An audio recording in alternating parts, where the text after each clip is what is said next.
Husband for sale. शाम का समय था। शहर के बीचों बीच बने पुराने सामुदायिक भवन में भीड़ लगी हुई थी। बाहर बड़े अक्षरों में एक बोर्ड टंगा था, हस्बैंड फॉर सेल, पति बिक्री पर। लोग आश्चर्य से एक दूसरे का चेहरा देख रहे थे। कैमरे, मोबाइल, रिपोर्टर सब मौजूद थे। किसी को समझ नहीं आ रहा था कि कोई पत्नी अपने पति को बेचने की घोषणा क्यों कर देगी। लेकिन इस भीड़ के बीच शांत चेहरे वाली एक महिला खड़ी थी, आयशा।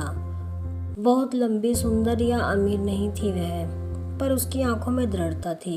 रिपोर्टर ने माइक उसकी ओर बढ़ाया। मैडम, आप अपने पति को बेचने का बोर्ड क्यों लगा रही हैं? क्या यह कोई मजाक है? आयशा ने उसकी हल्की मुस्कान के साथ कहा, नहीं, यह मजाक नहीं है, यह एक सबक है, उनके लिए और समाज के लिए भी।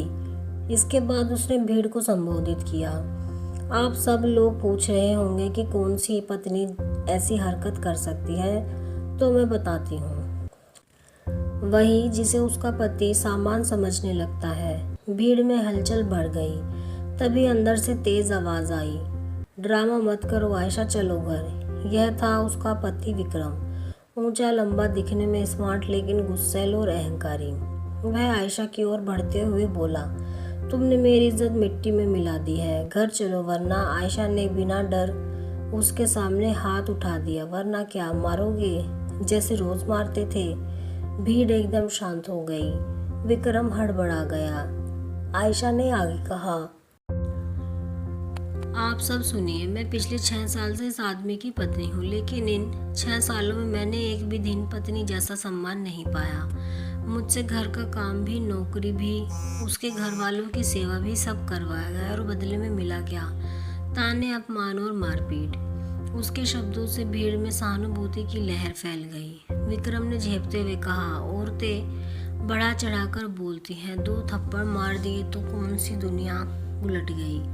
इस बात पर एक बुजुर्ग महिला बोली, बेटा, थप्पड़ कभी 2 नहीं होते, हमेशा एक बार भी बहुत होते हैं। आयशा ने अंदर रखी एक लिस्ट उठाई। यह है मेरे पति की कीमत, जितनी चीजें उन्होंने मुझसे चाहिए थी, महंगा फोन, गाड़ी, उनके दोस्तों पर खर्च, शराब, मैंने सब दिया। अब मैं पूछती हूँ, बदले में उन्होंने मुझे क्या दिया? अगर पति एक वस्तु है जिसका मन चाहे इस्तेमाल हो सकता है तो ठीक है, आज मैं इसे बेच रही हूँ, कौन खरीदेगा? भीड़ में हल्की हंसी उठी, पर उसके पीछे गहरी चुभन भी थी। विक्रम गुस्से से दहाड़ा, तुम पागल हो गए हो? आयशा बोली, नहीं, मैं अब होश में आई हूँ, क्योंकि मैं समझ गई हूँ, औरत अगर खुद को ना बदले तो कोई उसे नहीं बदलता। तभी भीड़ में से एक छोटी बच्ची आगे बढ़ी। वह आयशा के पास आकर बोली, आंटी, मेरे पापा भी मम्मी को मारते हैं, क्या मेरी मम्मी भी आपके जैसे ही कर सकती है? आयशा की आंखें भर आई। उसने बच्ची के सिर पर हाथ फेरा, हाँ बेटा, पर उससे पहले उसके अंदर हिम्मत आनी चाहिए। भीड़ भावुक हो गई कि अचानक विक्रम का चेहरा बदलने लगा। वह जोर जोर से चिल्लाने लगा, बस करो आयशा, तुम मुझे बेइज्जत कर रही हो, घर चलो प्लीज, मैं बदल जाऊंगा। आयशा ने शांत स्वर में कहा, बदलना चाहते हो या डर गए हो? अगर बदलना है तो आज सबके सामने वादा करो कि तुम ना शराब पियोगे, ना हाथ उठाओगे, ना अपमान करोगे, और अगर नहीं बदल सकते तो मैं तुम्हें छोड़ रही हूँ। विक्रम की गर्दन झुक गई। भीड़ की आवाज बोलो बोलो गूंजने लगी। कुछ मिनटों की चुप्पी के बाद वह फूट फूट कर रो पड़ा। उसके आंसू देखकर सब हैरान थे। उसने कांपती आवाज में कहा, आयशा, मुझे माफ कर दो, मैं सच में बदलना चाहता हूँ। मुझे डर था कि अगर तुम चली गई तो समाज क्या कहेगा, लेकिन आज समझ आया कि पति बनने के लिए इज्जत देनी पड़ती है, सिर्फ शादी का कार्ड नहीं।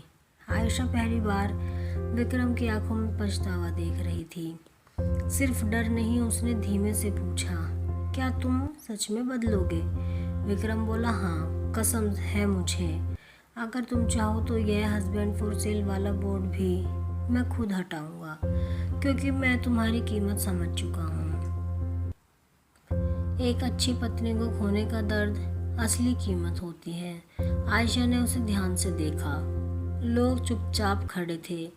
फिर उसने कहा, ठीक है, मैं तुम्हें एक मौका दूंगी, लेकिन याद रखना, सम्मान दो तभी सम्मान पाओगे।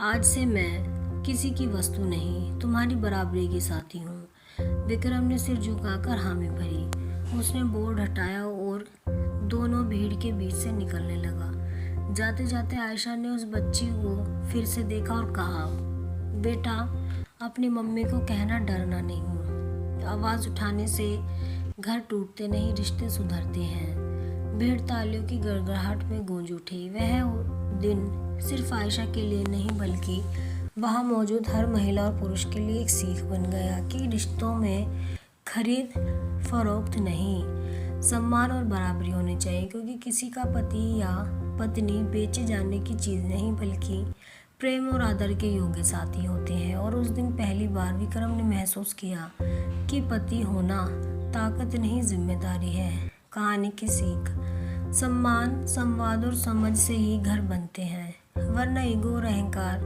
कभी भी रिश्ते को फॉर सेल बना देते हैं। आप कमेंट में ज़रूर बताएं कि आपको ये कहानी कैसी लगी है।